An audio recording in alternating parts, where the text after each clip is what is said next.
ITV, certainly the best.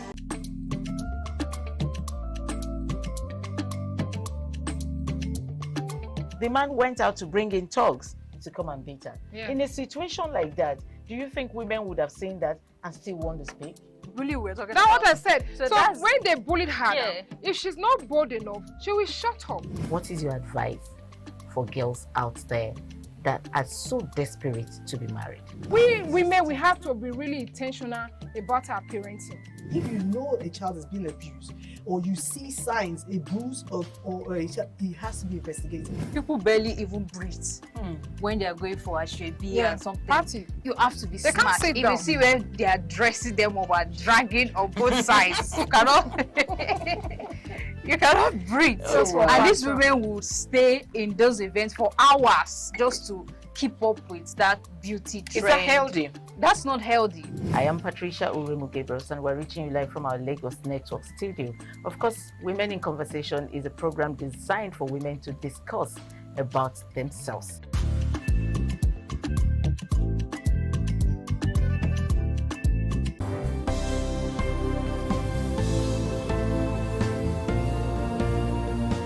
Thank you very much for joining us on the program, Healthy Living. What is the kidney? The kidney is an excretory organ in the body, which is for metabolism. Tuberculosis affects many organs in the body, but the common ones it usually affects is the lungs. Epilepsy is a neurological problem.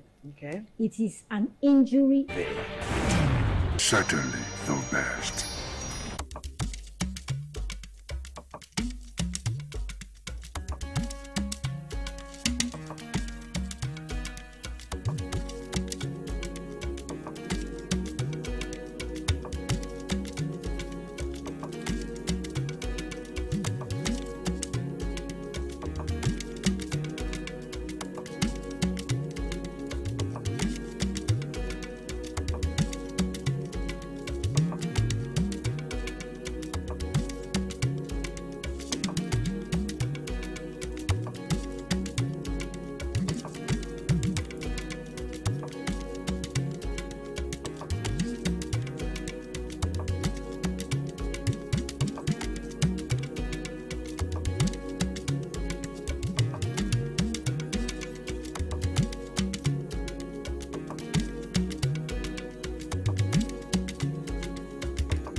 All right, very good afternoon to you. You're welcome to our program, African Discourse on Independent Television. My name is Evan Sunobugi.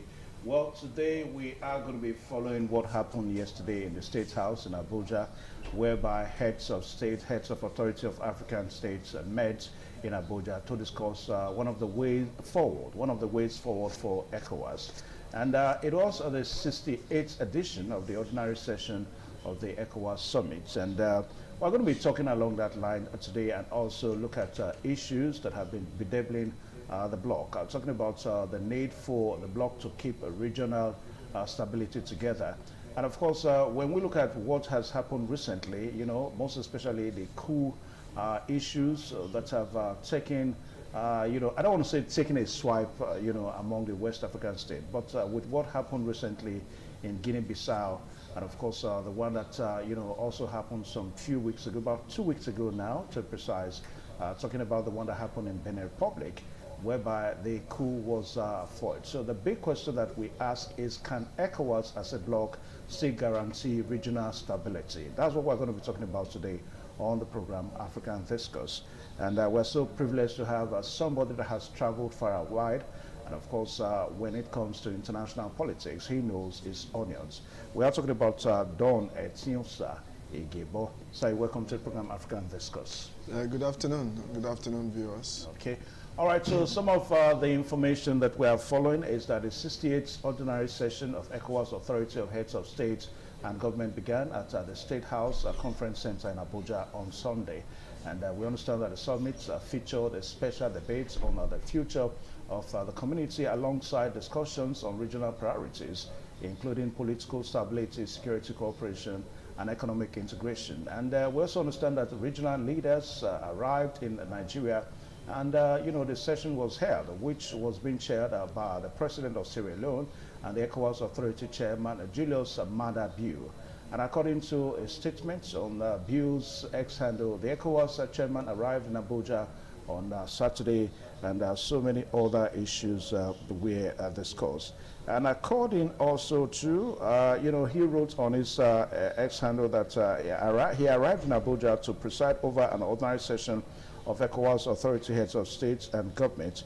And some of other related information we have is that in this gathering, important issues were discussed. Issues like regional, you know, regional expectations and the critical issues impacting on West Africa, which particular focus on recent incidents involving Guinea-Bissau, Benin Republic, and so many other items too. Then we also understand that at the end of the summit, it was said that a communique is expected, which will include the adoption of a final communique followed by a joint press conference. Well, what we are going to be dealing on today, like I said a while ago on this program, is to look at the position of ECOWAS as a bloc alongside the recent coup that have taken place in Africa. Then the big question, what is really the future of ECOWAS in all of this? You know, as they happen almost every, since 2023, if I get my records correct now, that we saw the first school, the one that happened in Mali, and of course the one that happened in Burkina Faso.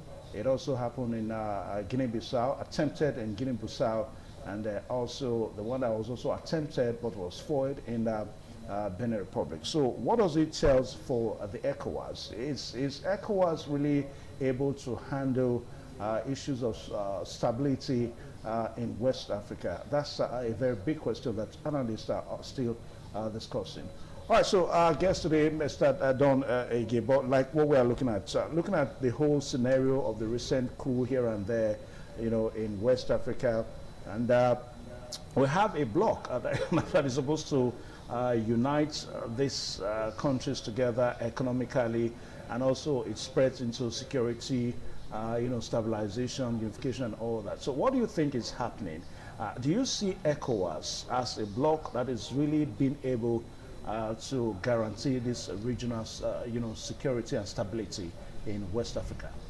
Yes, I'd like to think, yes, I see an ECOWAS state that will be able to stabilize it, because if you look at the trends of events in the last couple of years, you agree with me that the urge and the love and the desire at which the ECOWAS states came together as a democratic establishment and as a bloc in West Africa to create a new direction for its citizens has so many aspects to it.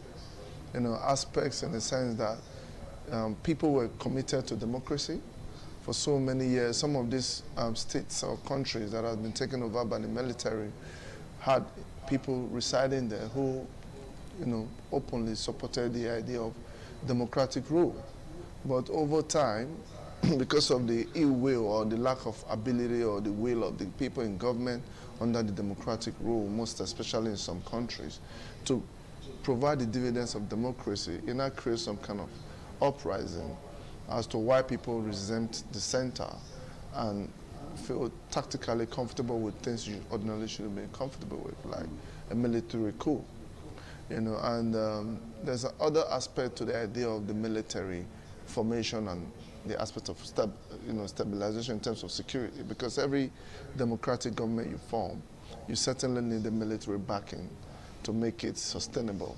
And a lot of these military formations has a lot of influx of people from different aspects of the world that may necessarily have an agenda that they pursue, but by laying their life down to protect the sovereignty, gives them that closeness to that kind of leadership. And then when they turn the other side, they can there also exhibit certain character of some aspect of gains that they try to achieve by being the front runner of providing and protecting that democracy. So what am I trying to say? One aspect is the lack of will and political will in terms of bringing a better life to the people, especially in the Francophone area, and as well the aspect of the formation of government and what keeps government together. I think the overall idea of what I see, why I believe that ECOWAS will be able to keep it together, is that there need to be real commitment and genuinity in the aspect of governance. Yeah, but what do you think? But what do you think has been happening to ECOWAS? I mean, for some time now, I don't want to say that ECOWAS seems to be one of the weakest blocs in Africa, but from the look of things, I mean, the way nations have been breaking out of ECOWAS and all that. So that's the question we're asking. Can it guarantee regional stability? Yes, I mean, you have to understand that the ECOWAS is made of the Anglophone and the Francophone countries. So is that the reason why? Well, I just want to explain this. Okay. Maybe it will make sense eventually. So in the Anglophone area, there's a lot more stability because of the interface and exposure of those countries to the West. Mm-hmm. Like in the Francophone countries, yeah, they are exposed, but their doctrine in terms of how they police and interface with the citizens is very different. For example, if you go to Benin Republic or Ivory Coast or maybe Senegal, some of these French-speaking countries, the colonial masters from Paris still have that primitive hold on these people. They don't enjoy what we enjoy in the Anglophone nation, and that is a slight dichotomy and difference. Why you would question the ECOWAS states? ECOWAS is reasonably stable, but this Anglophone speaking aspect, like for instance, you take Cameroon for instance, the president is old, he's very, very old. He has run for another term, so things being done the same way for so long probably will never give you a different outcome. And if somebody or a certain group of people decides to rise up, it's not necessarily because they are following the trend of a coup in another, West African coast or ECOWAS countries, because of that peculiar francophone interface with France. Like if you look at what happened in Ivory Coast, how Gbagbo was removed from Ouattara. Ouattara was married to a white French woman. You know what I mean? And there was some funding belonging to Ivory Coast that was needed in France on their foreign reserve, which Gbagbo refused to give to them. And for some reason, an election came about, and they said there was massive rigging in the north, which brought Ouattara. But Ouattara was elected in the process, but there were so many undertones. So what I'm trying to say is that the ECOWAS state, why I said they will stabilize whatever that is happening, is because it's mainly between the Anglophone and the Francophone speaking countries. And on the Francophone aspect, which countries you just mentioned, most of them are French-speaking countries. And I think when the approach changes from the economic and the power play between the colonial masters and those in power to stabilize things more, I think the issue of coup or military coup d'etat will be tactically abolished, and when there's economic balance and people are feeling the dividends, I think this will not be too bad. But when you look at other countries like Nigeria, Ghana, some of this other Anglophone country, you agree with me that democracy is very stable, and irrespective of our challenges, you can visibly interface with certain aspects that things are going well, which creates hope for the common man, if you like. All right, viewers out there, in case if you just joined us, the program is African Discourse on Independent Television, and our special focus this afternoon is looking at the 68th edition of ECOWAS Summit. It was held yesterday in the International Conference Center in Abuja, whereby heads of authority of states in, in the sub-region in West Africa came together in Abuja. Well, our own President Bola Tinubu was not, he couldn't have, been part of that program, but the Vice President, Kashim Shettima, represented the President. And of course, we're going to be looking at, how he declared the event open yesterday in Abuja. Now, Don Igede, a while ago, Igebo, I beg your pardon, a while ago, you were trying to look at what seems to be responsible for when we think that ECOWAS has not been able to hold the region together, because you have two sets of people that have two colonial experience. You talked about the Francophone nations and of course the Anglophone nations. Now the question that we ask again, you even made reference to Cameroon. That's where we have the Paul Biya, 92 years old, and of course the oldest president on earth.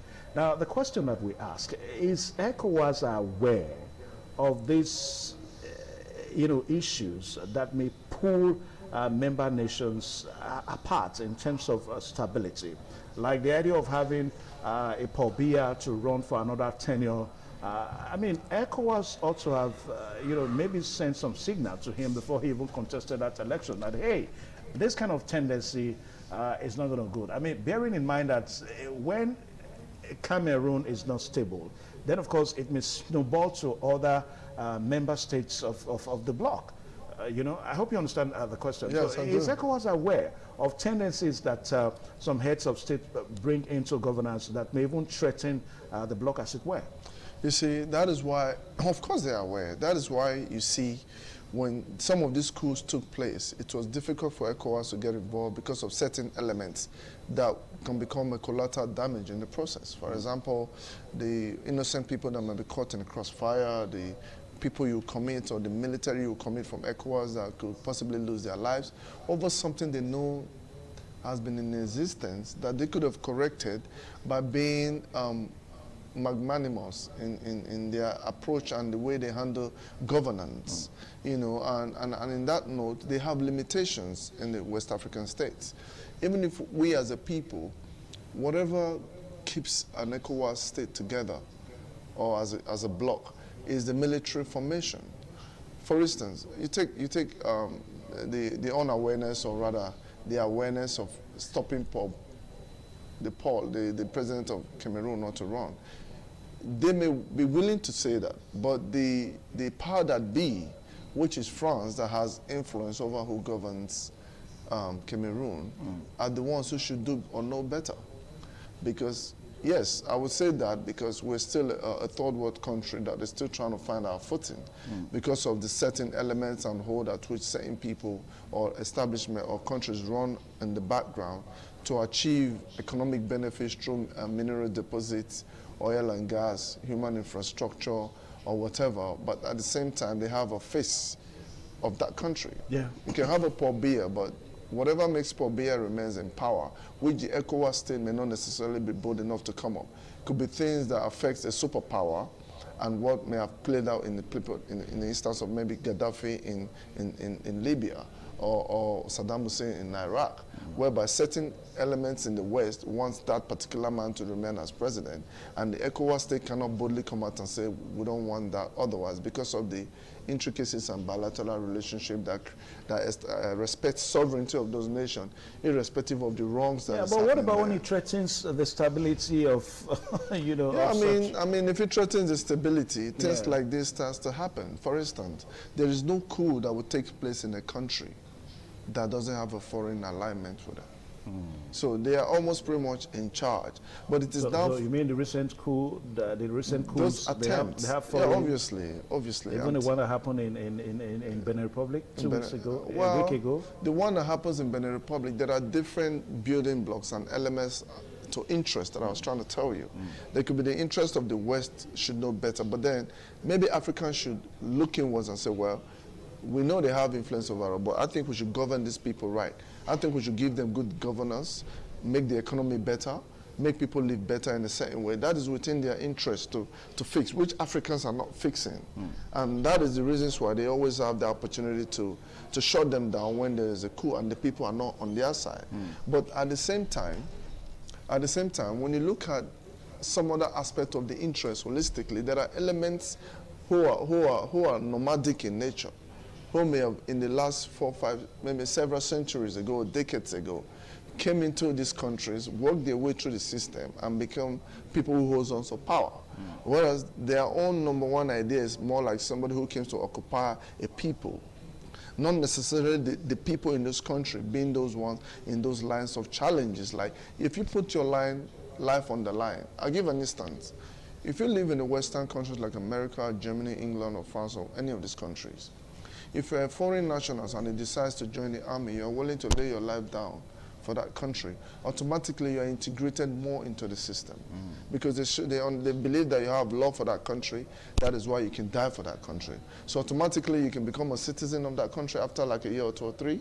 Most of my friends became citizens in England by joining the military.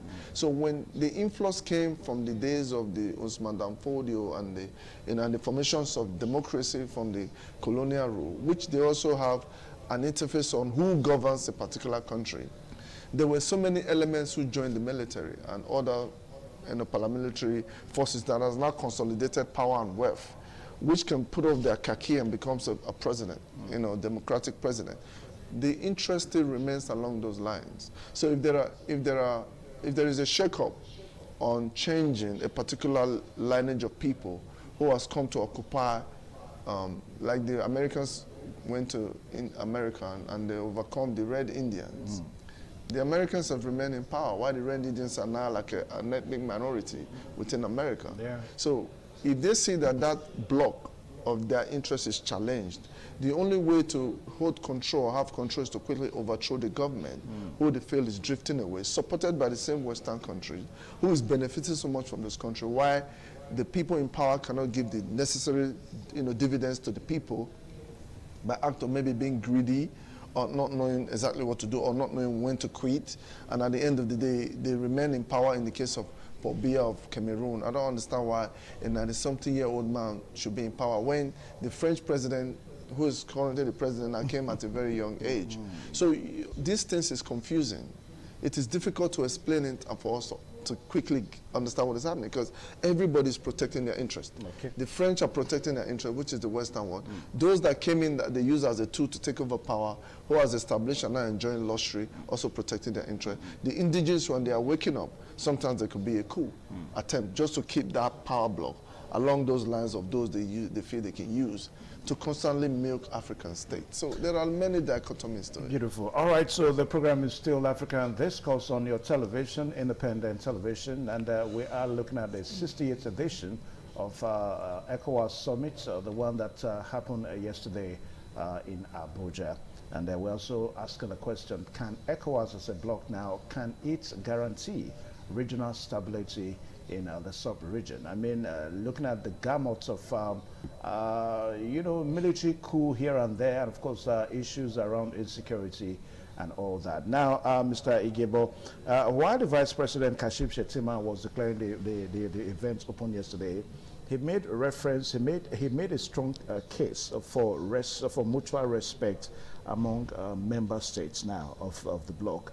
Then he also said something about respecting boundaries and all that. But if we look at the way insecurity has crept into the sub-region, the West African sub-region, you know, I mean, I think it's time we begin to break loose of this respecting, you know, territorial boundaries and all that. Because I really don't understand, because this idea of respecting territorial boundaries has also been a major problem, you know, in fighting insecurity in West Africa. Quickly.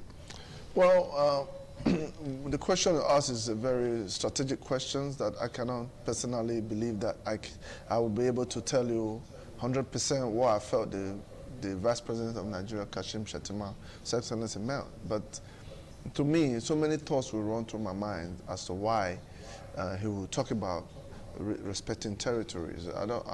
Is it territories in terms of people sponsoring infidels to come into other people's country to take over maybe he was still making reference to the U.S. Donald Trump, you know. No, I mean, I don't think that would be a popular position with government when His Excellency Kashim Shettima said that. He's a very intelligent, smart man, the Vice President of Nigeria. Everybody knows that. It's an open secret that we all know that he's a very intelligent man. I think it's probably, to be fair, if he's probed more to understand, to explain exactly what he meant. I don't think he will be saying anything towards the American state or who their interference through any means or ways that they came in to interfering in the Nigerian state as to why security should be better. To territorial no, I mean, the territorial sovereignty can be in the case of maybe there are certain elements in other countries who are fueling instability into other people's border countries in terms of territorial integrity. If I'm in Cameroon or Chad and I'm sponsoring bandits to attack people in Nigeria, if he's in a privileged position as the Vice President, he might be speaking along those lines to say, well, there's no need, we being African states, not to have a situation maybe from Burkina Faso or from Chad. Bandits are coming from there to attack and go back. And the government there is not respecting territorial borders to man it properly and police it, rather than allowing these people to come and create problems. It could be what he's saying in the ECOWAS context.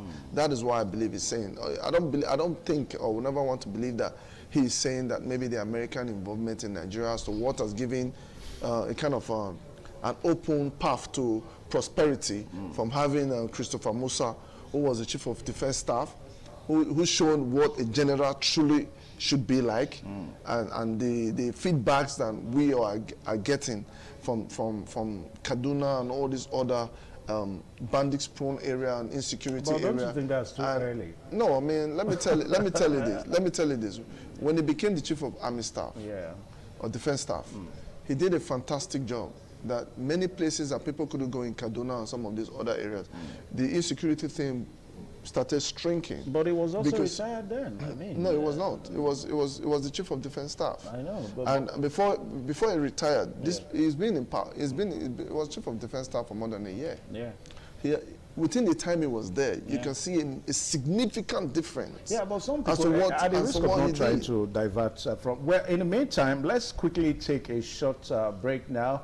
Don't forget the program is still African Discourse, and when we return on the other side of time, we're going to be looking at some other things that were talked about at the 68th edition of the ECOWAS Summit yesterday. Please hold on.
Right now, thanks for still being there. The program is still African Discourse on your television, and we are looking at the 68th ordinary session of ECOWAS yesterday, whereby issues were discussed, and of course how to place, ECOWAS members and nations in the right perspective were also talked about. Now, my guest here, Don Igbo. Now, let's quickly look at the issue of mediation efforts, because that has been a strong issue that seems to have been lacking, in ECOWAS now. I mean, some analysts are of the opinion that it is because of lack of mediation that has made member states, some member states who have pulled out. Imagine Burkina Faso, Mali forming the Sahel, block on their own because of there's no proper mediation, for ECOWAS.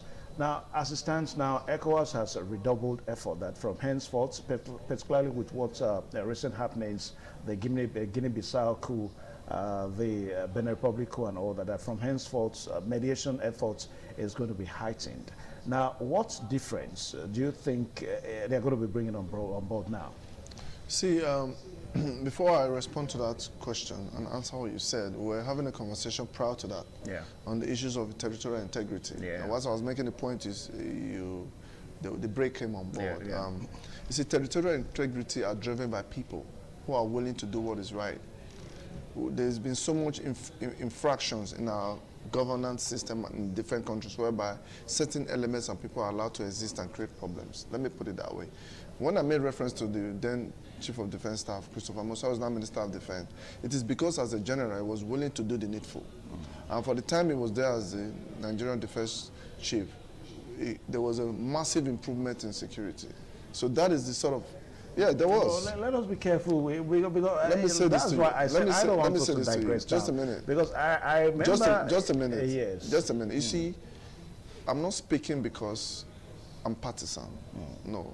This is not politics. I understand. This is African discourse. Yes. What I mean, I'm just using it as an example. I'm not speaking because it is partisanship or likeness. What I'm saying is that whatever policies that we need, or economic policies or political will to do certain things, you must be willing to carry it out. When you are willing, it works. But because certain elements are not willing and they posture like as if they want to, automatically they start to create a problem and give an impression of what doesn't exist. Because what we are talking about is coup and the issues of now mediation. Mediation. Is there enough interface? Of course. There's no way you look at interface when there's no coup that happens without a foreign interference. When the coup in Burkina Faso took place, the next countries that was there was Russia. Because Russia is not in line with the Western understanding because of the problem in Ukraine. If you don't understand this holistically, there's no way you can debate these conversations and make sense. Because mediation, is it that we're not humans? Is it that Burkina Faso has never had a bilateral relationship with us? Of course they have. But because of the people that has come on board, like in the Captain Traore, who is not really ready to deal with the ECOWAS arrangement, believing that the ECOWAS states in some of these bigger nations have an interface with countries, in quote, like France, who has been sitting on them. So to discuss what is happening in Africa, to discuss what is happening in ECOWAS, to contemplate on whether or not there's enough mediation or not, there are these things that are existing.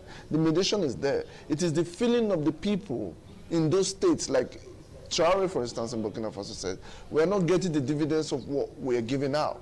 So they took the opportunity and took over power. And when France tried to intervene, they said they were ready to die.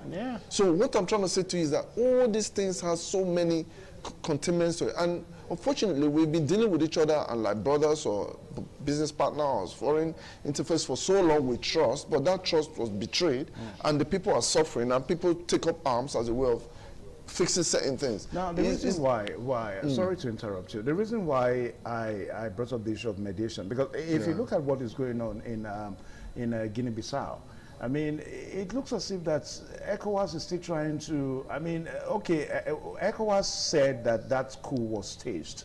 I mean, by the outgoing president who knows that he cannot win the election, and of course he had to stage that coup, and you know, he went to Congo Brazzaville. You know, he first of all went to Senegal, then to Congo Brazzaville and all that.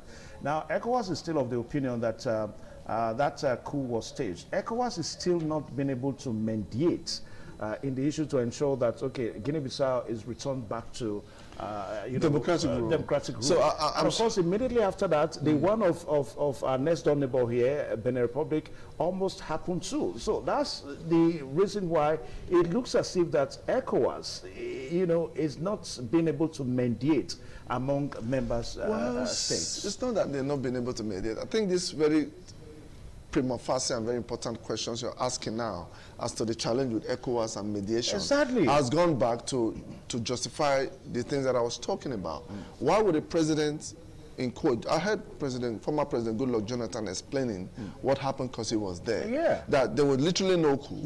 For some reason, it's just like when Abacha said Babangida said, former president of Nigeria, military president said, I was stepping aside and Babangida came in by pushing Seneca away. See, with Guinea-Bissau situation, I think when I listen to Goodluck Jonathan, it is more like a non-kinetic way of this so-called interest group from elsewhere who may have existed in a place for so long. That is their trademark. And being in power. Maybe the man in power is also in alliance or from the same spot, place and lineage and understanding, or from a power broker with the military junta who is in charge. Of course, just a minute. And then the minute he perceived, according to Goodluck Jonathan and those who were in the country at the time, that he cannot win, he said there was a coup. And then when the military took over, what next did he do? He decided to travel out of the country. So where is he traveling to? Is he going back to where he came from many decades ago, where he comes to sit in the throne by a certain power block financing him into power and taking the resources, why these countries never really had the dividends of democracy, why mediation will become difficult? Are we really thinking outside the box now? Because it is obvious that a former president, Goodluck Jonathan, who is a member of the ECOWAS committee, a very senior person for that matter, is telling us. A member of the Leaders Forum. Yeah, he's telling the West African states that there was no coup. Yeah. So if it was done in a kinetic way, it means the military took over. Maybe from a different power block, who may not be in line with the military person who is the highest office holder. So by extension and by extension and by understanding from our conversation, I think I'm exonerated or exonerated for saying that there is always international elements to whatever that is happening in terms of governance in each of the different countries. The people are not in charge, and I use the example of the Red Indians in America. So imagine the West that came to America, for instance, got rid of the Red Indians, took over power, and one day one of the presidents there cannot win. If you face the Red Indians were coming back, and the head of military junta, who can take over government from a civilian rule, the president announces a coup and he takes over, it means that the power remains with them.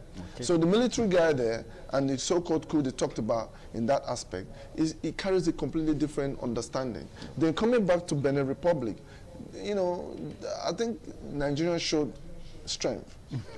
yeah, they did. They did show strength. Why did I say so? Why did I say so? You know, let me tell you. You see what you don't know. What you don't know. You see. Let me tell you what you don't. Let me tell you what you don't know and you don't understand. Nigeria is a very powerful country. I know. Just a minute. Just a minute. Just a minute. Yeah. See, let me tell you.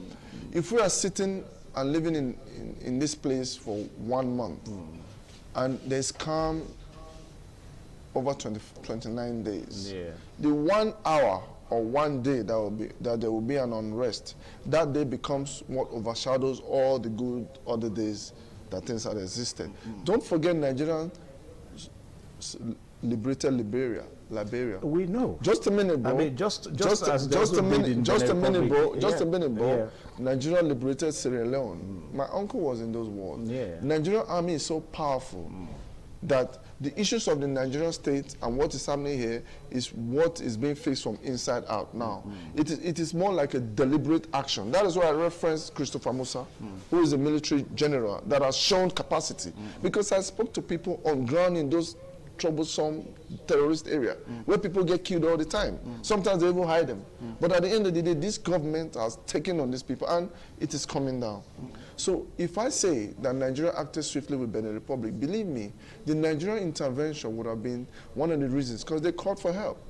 So it is now for us to believe that. Yeah, they called for help. The response at which the Nigerian authority, gave to that call is what is still, a big surprise to most Nigerians. It shouldn't be surprised to them. We've had incidences of because we Nigerians of such calls. We Nigerians from the terrorist enclave. No, we Nigerians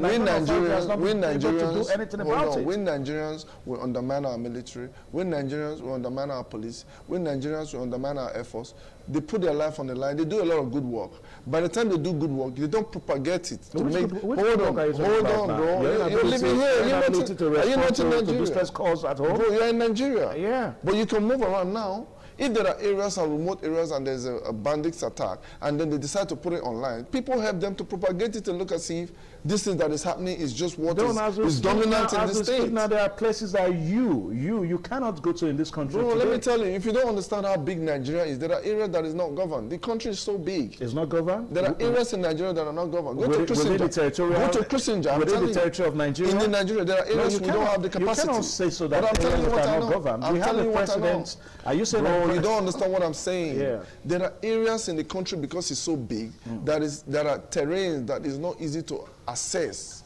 Even if people are hiding there, it is difficult to just reach them. You have to understand the operational model of a military and the Air Force and the Navy. You need to understand it to know that technology. Away from that, to know that technology. Hold on. To know that technology is what they use in the Western world to achieve those aims. Even in America, they were building a wall with Mexico. It is difficult for them to govern those areas efficiently. So it's not just with Nigeria. It's not enough for us to say, oh, we are surprised that Nigeria. Bro, Nigeria is a powerful country. Anyway, even if people are there trying to undermine it, the time has come now. The time has come now when those states will some start other issues to look yeah. at now on this topic today. Now, let's quickly look at the issue of trade liberalization. Okay. You know, because one of the reasons why the summit was held yesterday was to look at issues of trade liberalization. Now, as we speak now, if I come again now to tell you that ECOWAS has still not been able to handle the issue of trade liberalization among members states, it's going to be a big issue. But that is the truth, because as we speak now, member states of ECOWAS still find it difficult to trade freely among member states. The issue of an identical currency among member states is still an issue. I mean, what are we talking about?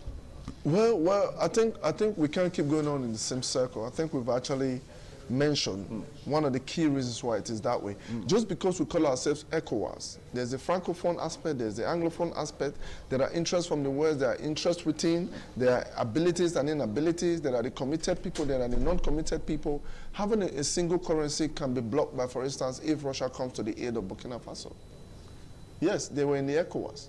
But if they were in the ECOWAS and certain Western powers who does not see what they benefit from Africa, that particular Burkina Faso, as an interference from a next other West African country is also making Nigeria, how would they have a common currency if the person that is helping you to look for what is lost is the one that has stolen it?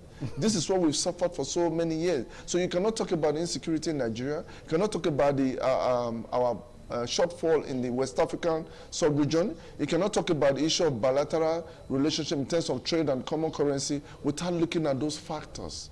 Those factors are the biggest problem. They don't even want the West African countries as a people to have a common currency that will make them feel united as one, because they have interest in those countries. Even in the insecurity stuff that you talk about, for instance, is it not sophisticated weapons that are very expensive to acquire that they are using? Where are they coming from?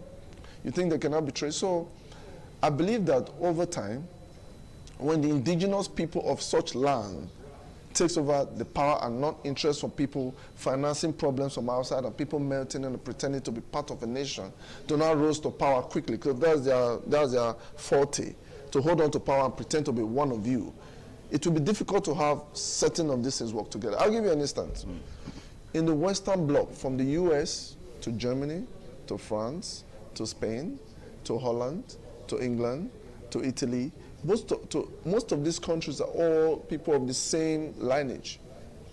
How is leading that? them? Yeah, because from the First World War until the Second World War and the creation, they have same ideology. Okay. So they behave similarly. So when Canada is doing anything, England will support the same idea, because that fact has been established. That is why they have monarchy. Imagine having a family tree of people across West African states governing the different countries, be it to migration and resettlement, without them being cornered and pushed out by a new bloc coming in. You see that bilateral and business relationship will be smoother. But because of the minerals in Africa and how blessed we are, and there are people who are buying those minerals, even if they are stolen, having synergy in this aspect of ECOWAS having a challenge will remain. That is why you see them, they keep trying and trying. They keep trying and trying. But what I think the ECOWAS leaders should do is that they themselves should do with what they have and reduce their level of corruption and inabilities and inefficiency, work for their people, let their people see dividends of democracy. Not in the 21st century, people complain about hunger. Even when you come in to try to fix that problem, people, they talk about today. If they're not feeling that comfort, they still complain, even if you are doing the right thing. So all right, quickly, it's a complex situation. Yeah, Don, because of time, as we commence our descent now let's look at, because we understand that at the end of the day, there's going to be an adoption of a final communique, on how to deal with all these issues that we've been talking about with ECOWAS and all that. So what kind of final resolution, in other words now, a final communique, what is going to be the content of that communique? What is it going to look like, that ECOWAS is now going to hold as a tool, so that they can really handle all these challenges that has been bedeviling the bloc? Well, the common one that we all know is very simple. It's good governance. Okay. When you give people good governance, you bring in the experts under the economy, and there's no negative inflation. You're not looting every country. The Westerners will loot, you will loot, because you have opportunity to be in power, and you expect the hungry man on the streets to have an understanding. I think those are the sort of, they need to talk to themselves. They need to bring out a communique as if we are trying to do this, but they know what the problems are. Yeah. I'll give you an instance. When South Africa was dealing with the apartheid, then down in the south of Africa, Nigeria was feeding them. Nigeria was taking care of them. Nigeria helped them to start their military. Nigeria helped them to start so many things and sustain South Africa. But today, because there's always that infiltration and elements of interest in Nigeria and South Africa, they still find a way to use ignorance and social media to divide these people. All right, so the content of that communique should be good governance. Good governance. Okay. Once they can bring about good governance and the people can feel the impact, and there's no much sufferings in those countries whereby one man, for example, in Cameroon, will be in power and is 92 and is still there. When you have situations like that, it's mind-boggling, it's frustrating. We don't need those kind of stuff. You should go and sleep and rest. All right, so we will draw the curtain here today. I want to say a very big thank you, Don, for coming on the program today. It's always a delight to have you on our discussion talk shows. Well, so this is where we'll end the program today, African Discourse on Independent Television. And of course, we have seen the 68th edition ordinary session of ECOWAS Summit that happened yesterday in Abuja. And I want to say kudos to the federal authority, the Nigerian government, the way they received heads of authority of states in Nigeria yesterday. Well, the communique, like what we said, that the communique, the content of the communique should be that good governance. Member states of ECOWAS should ensure that there is thorough good governance for member states, so that all these challenges we're talking about, talking about the inability of ECOWAS to really guarantee, stability in terms of security and otherwise, should be a thing of the past. All right, so we'll end the program here today until same time next week with another topic and, of course, another set of panelists. My name is Evan Sunohugi. Good afternoon.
Ẹgbẹ́júwà. Ọba àtọ́pẹ́.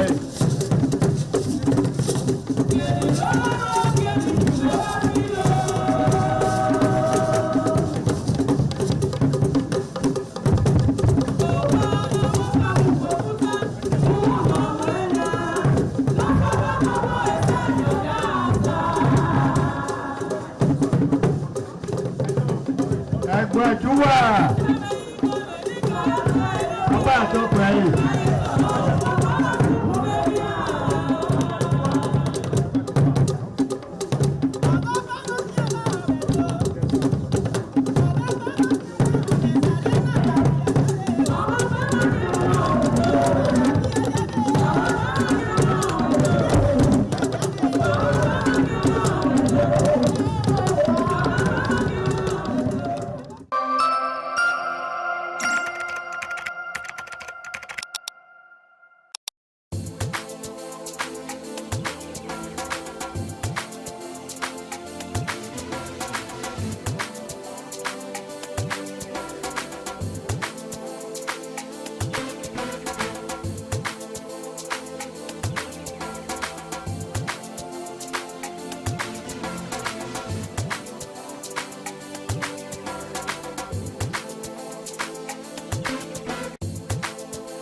Omonoba Nedu Ukwakolopolo, Ewai II, Oba of Benin, stepped out majestically with loud crowd to perform the Sultan rites of his late mother, Queen Mother Ioba Omoni Ikoyeme, Ioba Ewai II, who departed this world 49 years ago.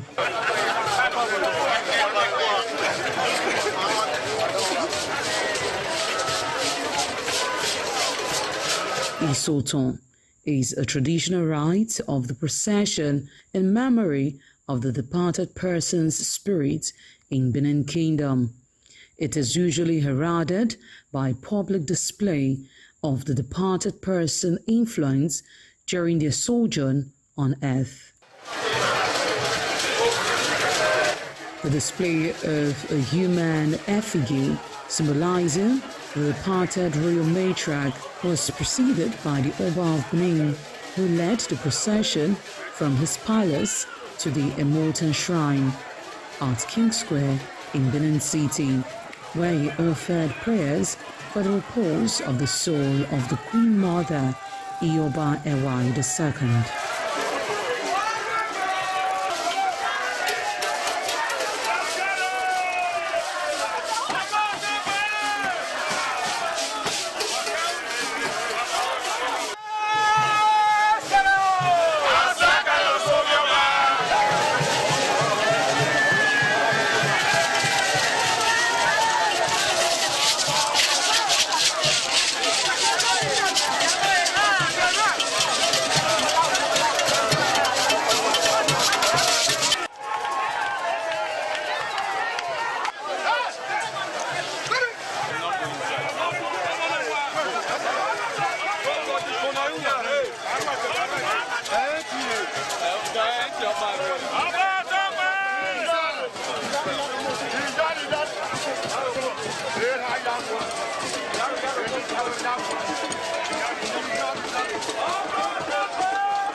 Thereafter, a priest assigned to the Immortal Shrine offered Oba Ewai II items for Isoton on behalf of his family.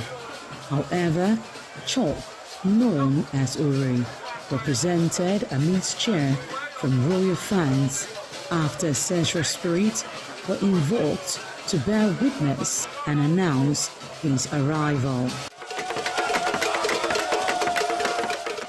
On his way home, Oba Ewa paid tributes at various pilgrimage sites, including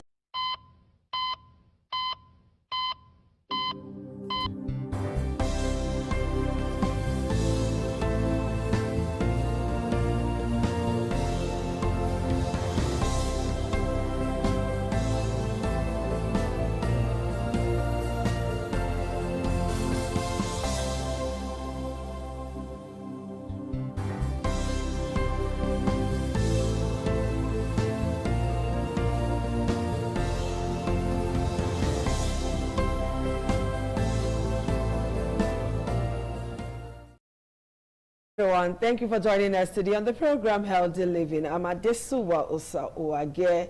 The Yuletide is just around the corner and a lot is bound to happen. Plenty of waste are going to be generated and many people will not know how to manage this waste. They may end up in our gutters, end up in bushes around, end up even in front of your house. So how are we going to keep our state clean during this Yuletide season? That is why we have somebody in the house who's going to be talking to us. And we're going to be looking at environmental sanitation, a key preventive measure against disease. Whether you like it or not, diseases are bound to happen. How you manage it is a big concern. If you're careless about it, it's going to be a huge problem, not just to you, but to those around you. So join me this gorgeous afternoon as I make welcome Sanitarian Egwavoin Osazuwa is the Deputy President of Environment. If we leave it at this way, it will be fine. Let's leave it at this way. Thank you. Environmental sanitation is a control. Okay. Of have to prevent before it can spread. Okay, prevention is better than cure, right? Yes, prevention is better, not only better than cure, because we had this advert on radio, going on television and all of that, and even public, people using public address system in Edo on the need to keep our environment safe. But when you walk on some streets, you see open garbage dumps, so to speak. Is that what you call it? Two wall? Okay, that is what we call dwarf wall. Okay, dwarf wall. Okay, you say it on almost every street, but it is open. The garbage are spilling out. And then we have birds everywhere that can easily go there to scatter, and all of this will end up on the street or end up in the gutters, and people don't really want to do anything about that until maybe sometimes you people come over to say, okay, this house is numbered for this and all of that. How do we curb all of that now? Okay, like in every streets or areas, there are waste managers assigned to each area. Okay. The one attached to area B cannot go to area C, except he or she is given the mandate to do that. But the attitude of the populace is also very, very negative towards the generation of refuse. In as much as the public has been told that they should register with waste manager assigned to their area, they are supposed to register waste manager. But those that are not registered waste manager and his wing, his leg, to be able to work in that refuse, and when that kind of housefly infected one goes and bring the germ into the food and water we drink and eat, definitely a disease is bound to occur. Okay, but these dwarf walls are everywhere. I even saw about 2 or 3 on my way here, and these dwarf walls are opened. The waste is spilling out, and the owners are not even saying anything about it. So is there a person to do the needful, to remove the needful, to remove the dwarf wall? And also, as a point of emphasis, that dwarf wall, as I earlier said, it has been prohibited. The only approved waste bin is the one that has a tight-fitting cover and 2 handles. Okay, okay, that's interesting. Okay, apart from this, what are other common environmental sanitation challenges in our environment, in our society, in Edo State, in Benin City? Okay, the common environmental challenges in the urban area is, one, some persons will say they have not heard from the right source that, oh, they will not want to do the needful. Yeah.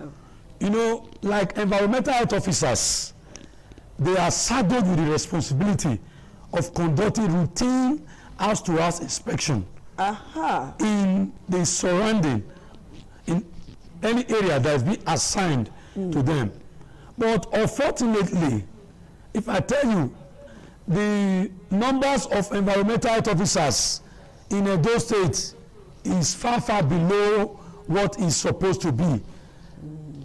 In the approved number of environmental health officers that are supposed to man a particular population, according to WHO, is 1 health officer ratio 6,000 persons.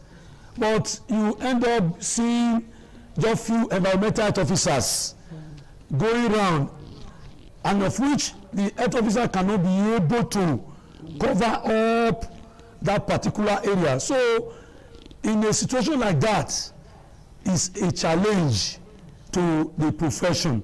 Okay. And of which we also like to use this opportunity to beg the government to engage more environmental health officers. Because as I earlier said, prevention is better, far better and cheaper than cure.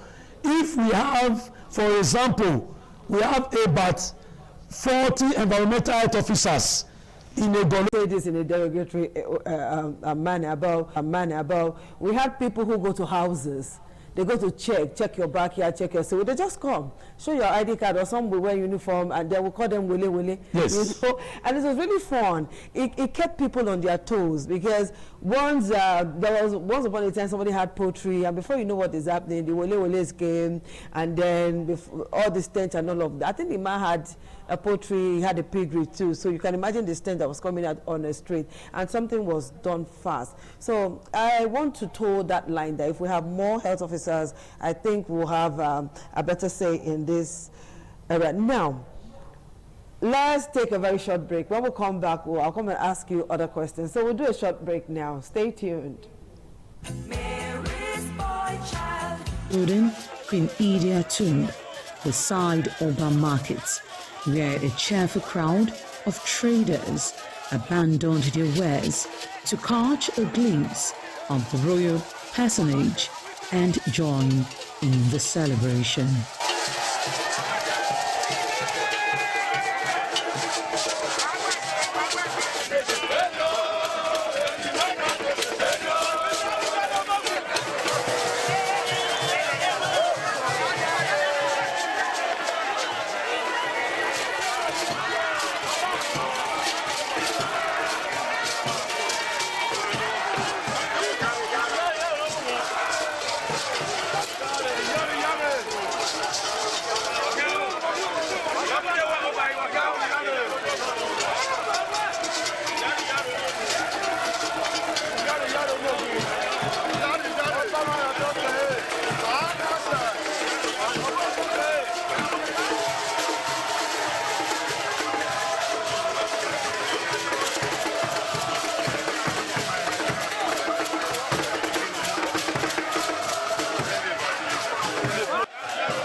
Is the Deputy President, Environmental Health Officers Association of Nigeria, Edo State Chapter. All right, Sani Terian Egwavoen, although you have talked about the contribution of how poor sanitation can contribute to the spread of diseases in our environment. You have mentioned that with rodents and all of that. But for the purpose of emphasis, for that person who will want to be spoken to times and times again before they were here, can you just let us know how poor sanitation can contribute hugely to the spread of diseases in our environment? Okay. Let me also say this, that it is what you give to the environment that the environment will give back to you. Okay.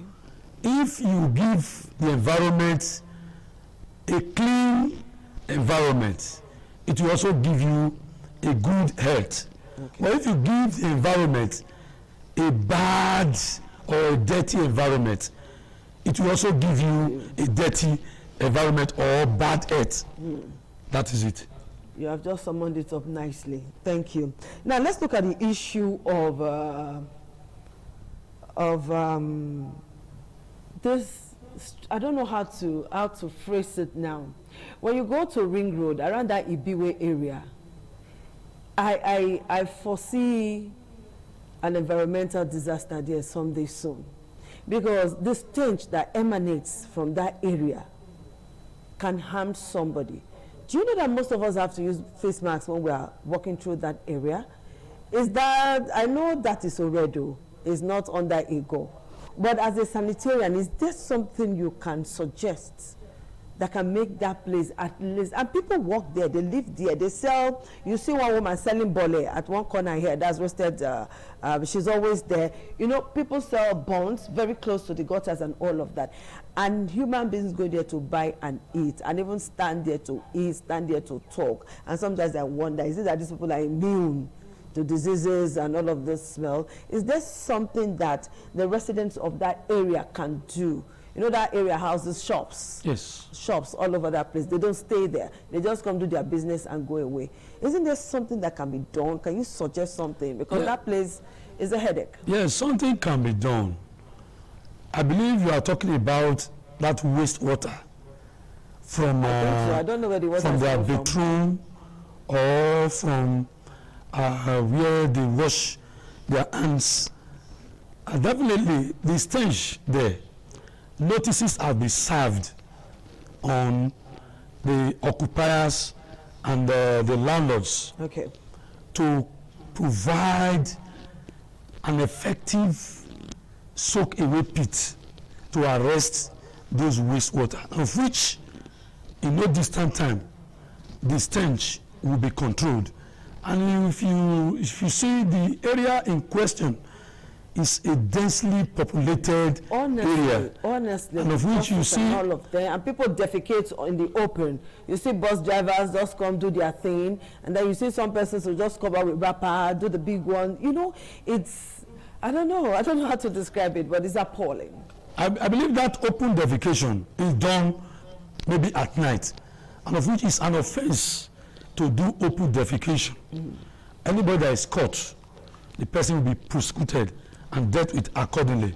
Okay, that reminds me. How many public bathrooms or toilets do you have in Ego? Okay. Because I'm still looking for. I have not seen one, because there was a day I went to Selu Market. I was pressed.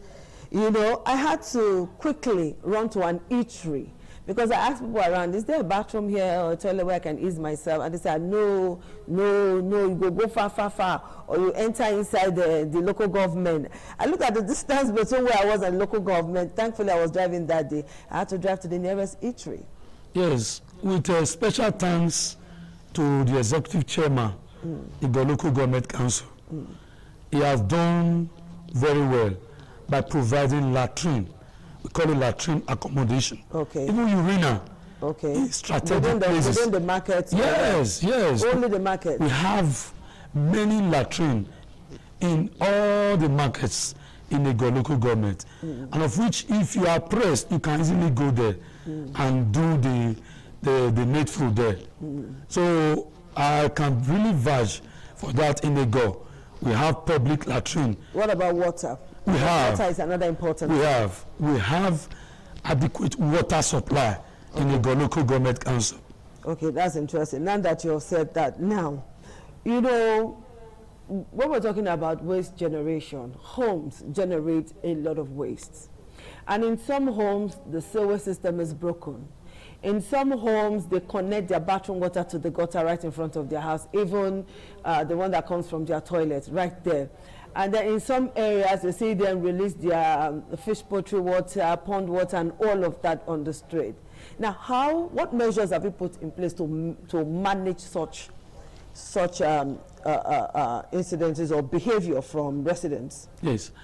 I want to say, by the grace of God, we have tried our possible best. We have done a lot. If you really look at the incessant discharge of wastewater in time past, you see that it was so rampant. Okay. People just construct their poultry or their fish pond. They will be discharging wastewater into the public drain. We have stopped it. It is an offense, both individual and corporate bodies. Any corporate body or individual that is being caught discharging wastewater into the public drain, that person will also be prosecuted accordingly. But people do it at random and nothing seems to be done about them. There are some streets where they permanently open their swimming pool water on the street. Yes. Causing problems for other passers-by and road users. Yes, man. That's why most times we tell people, if you see something, say something. If maybe they are discharging such a thing in your environment, let the Department of Environment be aware in the 18 local government council. Okay. And if they are aware, they will swing into action, because we cannot be everywhere. Like as I earlier made mention, if for instance I am in a particular place in the new borough and I am working with my team, I can also be at the same place in Ubioho, of which Ubioho is in the door. So if we have enough environmental officers, this whole thing will be reduced, of which that is going to be the solution. The few that you have, what impact are they making? Yes. Because if the few are making great impact, then you can say, okay, let's have more. What impact are they making? Because even as we speak, streets are dirty. Like, I can really vouch for a local government. That's your local government. That is the local government. Okay, that you are promoting. Yes. Okay, now, generally now, how can we promote environmental sanitation awareness as we wrap up? Because our topic is on environmental sanitation, key preventive measures against disease. So how can we create more awareness now so that everybody in the environment will know how important it is to keep our environment clean? Just as you said, what you give to the environment is what the environment will give back to you. So what is that thing that we should do to make the awareness concrete so that everybody will imbibe this cleanliness attitude? Okay, the way we can be able to promote the environment is regular sensitization, educating the people on the need to keep the environment clean. Now that we are gradually approaching the Yuletide, I will be expecting influx of persons into the city. We need to also tell them on the need they have to keep the environment clean, because as I earlier said, it is what we give to the environment that the environment is going to certainly give back to us. If we have persons that will be coming to visit us, we should also teach them the culture, because it has to begin with me and you. There's what we call attitudinal change. The change of attitude should come into play if we must improve on the standard of the environment. Okay, Senator Rene Guavoin, this is where I say thank you for finding time to be with us on the show. We hope to do this again, because a clean environment will definitely make you healthier. Thank you for your time. All right, people, the Yuletide is around the corner. Give to the environment what you want the environment to give to you. Bye-bye.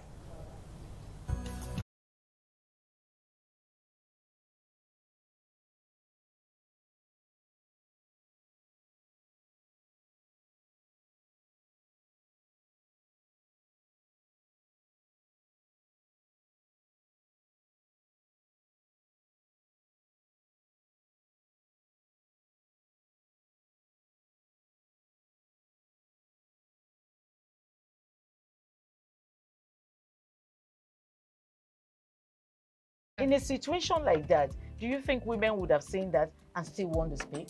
Really, we're talking That's about... what I said. So that's... when they bullied her, Yeah. if she's not bold enough, she will shut up. What is your advice for girls out there that are so desperate to be married? We women, we have to be really intentional about our parenting. If you know a child is being abused, or you see signs, a bruise or a child, it has to be investigated. People barely even breathe when they are going for a shrebi and something. Party. You have to be They smart. can't sit If down. you see where they are dressing them up and dragging on both sides, you cannot breathe. And these women will stay in those events for hours just to keep up with that beauty trend. Is that healthy? That's not healthy. I am Patricia Uremu Gabriels, and we're reaching you live from our Lagos Network studio.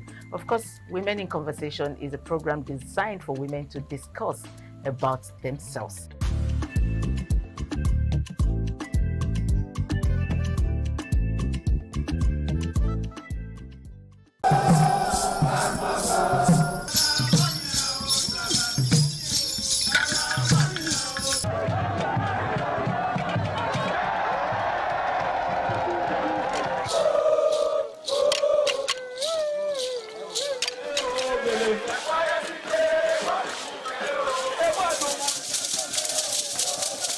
The Ekoko masquerades from Ute village, whose cult is connected with Obaeware and his mother, Elere, appear on this occasion to bless the Oba. Ekoko is a ritual masquerade that dances to please the guests and the Oba.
ITV, certainly the best.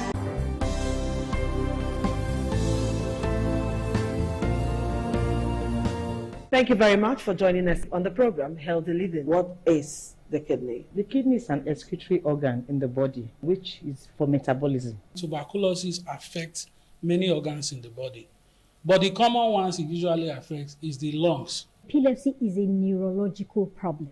Okay. It is an injury in the brain which causes someone to begin to convulse, to go into fits. It is curable, but the cure is a long-term thing. If you eat well and avoid those risk factors that will make your immunity to be down, then the risk of contracting tuberculosis will be reduced. If you're healthy, then you're wealthy.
ITV, certainly the best.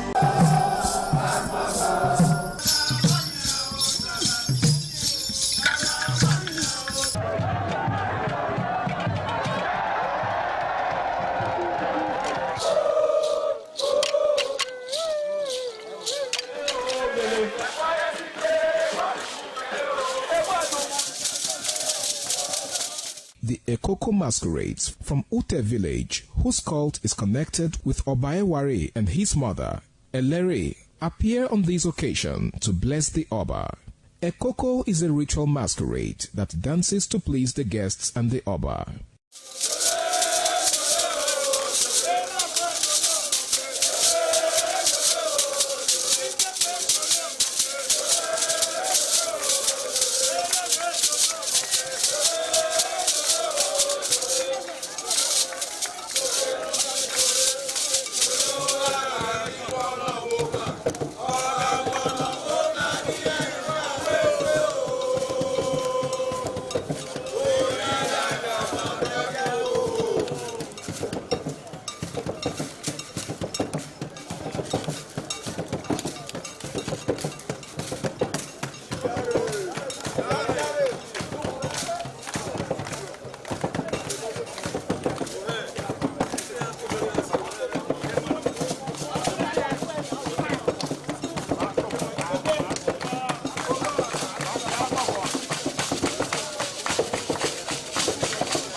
ITV, certainly the best.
Some days, there comes the Ugemobo Festival, which the Oba celebrates outside the palace gate. A pavilion is built of red cloth where rites are performed to drive away all evil spirits still unsatisfied by the year's sacrifices. The Emobo Festival is to commemorate an event in Benin history which dates back to 1504 AD.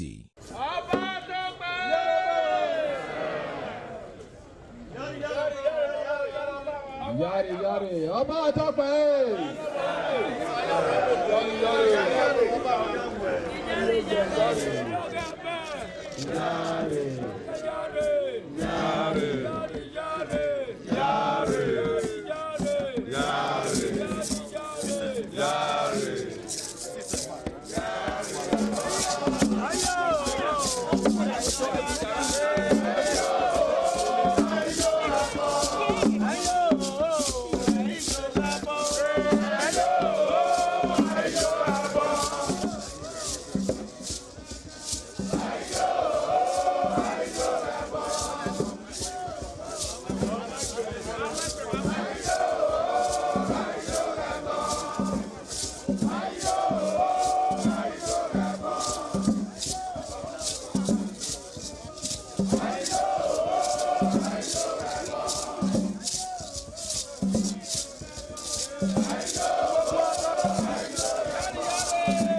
Oba of Benin added a colorful mood to the year's celebration as he walks round the city center amidst cheers.